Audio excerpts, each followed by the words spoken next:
Nanoparticles, nanomaterials, nanostructures, different names for characterized objects in the nanoscale. Full of potential in almost all fields of research, they came to change the science. Welcome to Ocean Science. Today I'm going to explain you how the nanoscience are involved in the ocean. First of all, I want to say thank you, at all of you, because we arrived to 100 subscribers. And if you're not subscribed yet, you can do it right now. It's for free. And I want to say sorry because I don't put any video this month, but I moved to another place and with all the things was crazy to continue with the videos. So now we will change from one video a week to one video each 2 weeks. For now, it will be in that way. And now we go with the nanoscience. I found this book on my father's library and was a topic that I know about it, something. I know that there is a field of research about nanoscience or nanotechnology and other bachelors that work with that. I have not really had any idea of what it is. And after reading this book, as you see here, I've interested a lot on the nanoscience and the nanotechnology. So I want to share you how important it can be, and of course if we are here it's because it's related with the ocean. So this is not science fiction. Nanoscience and nanotechnology comes from the same root of nano, that means small, and the things that are related on the nanoscale, so nanometers, we are talking about 1 and 100 nanometers. And to have an idea of how thick this is, so how small it can be, this scale, one hair can be 80 and 100,000 nanometers. So we are talking about small things that we can see with the naked eye.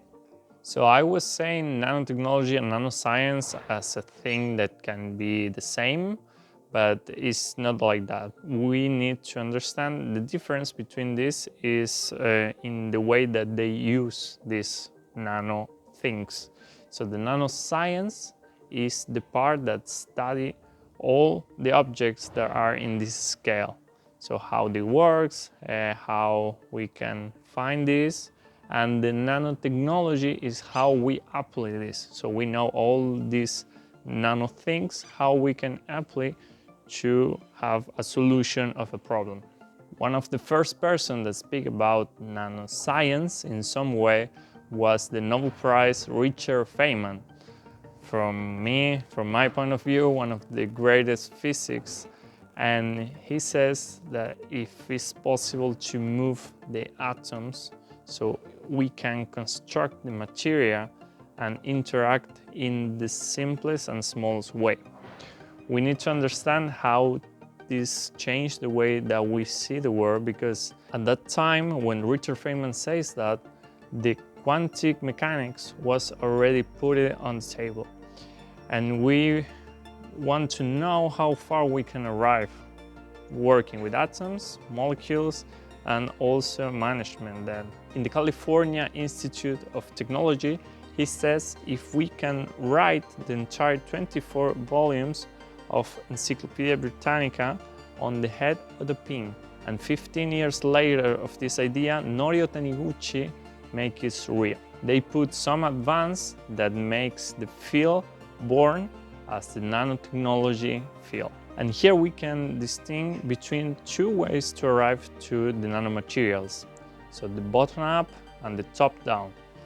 These two are normal classifications for all the fields on science, but here we're talking about how we arrive to these measures. So the bottom up, as the name indicates, we goes from the bottom, so the atoms and molecules, until up, so the nanomaterials. So we construct these nanomaterials as a building, as something that we can manage and put it in its place, so we arrive to the result that we want. On the other hand, we have the top down. So we start from big materials and we start to break them until we arrive to the nano materials. But before all this, the human has worked with nanomaterials along the history. The first example of this we find in the Roman Empire, of the Lycurgus cup. Here we see how this cup changed on the colors because of a structure that was in a nanoscale of the materials that conforms this cup. And also we have different examples on the church. So we see how the materials as gold and silver has different colors when we arrive near or at nanoscale. But before we create the nanomaterials, the nature already mastered them. We have examples on the morpho butterflies. So this is a butterfly that has this color, in particular blue, that depends on the way that his wings reflect the light. So we see this blue, but it's not a pigmental blue, it's a nanotechnology blue in some way. Then we have the Tokai gecko. This type of gecko walks from the walls to the roof and also with one hand. And as other animals, we see that they have nanostructures in his feet. And here, the way that they put the feet interacts with the material that they are in, working with the van der Waals forces, so an atomic force, because of the nanostructure that they have in their feet. Another example we can see on the lotus leaf that they have, they call it lotus effect. When the water comes, the water falls from the leaf in forms of rolling.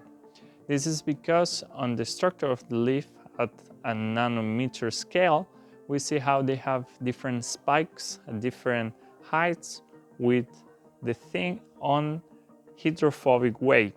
So here is the fact that allows the water to continue his path under a big rain. So we see how we used in the past and how also the nature used these nanostructures, but what we have today that works with this science. Of course, we're going to start with the smartphones that has small transistors, or also the core and all the things that are inside them that works at the nanoscale. We see this also in different sports as tennis, and we see how the balls and the rackets has small nano carbon tubes that allows to have more durability in the lives. And we also use it in different materials as form of nanoparticles, for example, in the sunscreen. But here we speak about the ocean. So what the nanoscience did for the ocean. So as I said before, the smartphone has these nanostructures inside of them. So we can understand that all the things that works with electricity and ways of measure needs this nanotechnology inside of them. So as you are thinking, the ROVs, call it also ROVs, needs these nanostructures. This nanotechnology are part of all the system that they have. If you don't know what I'm talking about, I have a video, I will put it here, about them. But these vehicles has no way to measure all the things in the ocean without the use of nanotechnology. Then we have devices that can get fresh water from the sea spray. And here the nanostructures use a way to filter this salt from the water so we can get the fresh water. Especially useful in the coastal deserts. And they are also developing anti-folding ship paints with these nanoparticles. And also, the nanoparticles are used to fertilize the ocean. This technique is a little bit controversial because of the success that they have. But we will explore this thing in another video in the future. So we see how the nanoscience is not science fiction and how we interact with it in our daily life and also in the ocean. And it's changing the way that we interact with this ocean, so helping to understand better how it works, measure all the things that they are inside of it. So if you want to know more about any topic of this video, let me know here on the comments. I will read all of them. And don't forget to subscribe if you enjoyed this type of content, and I will see you in the next video. Bye bye!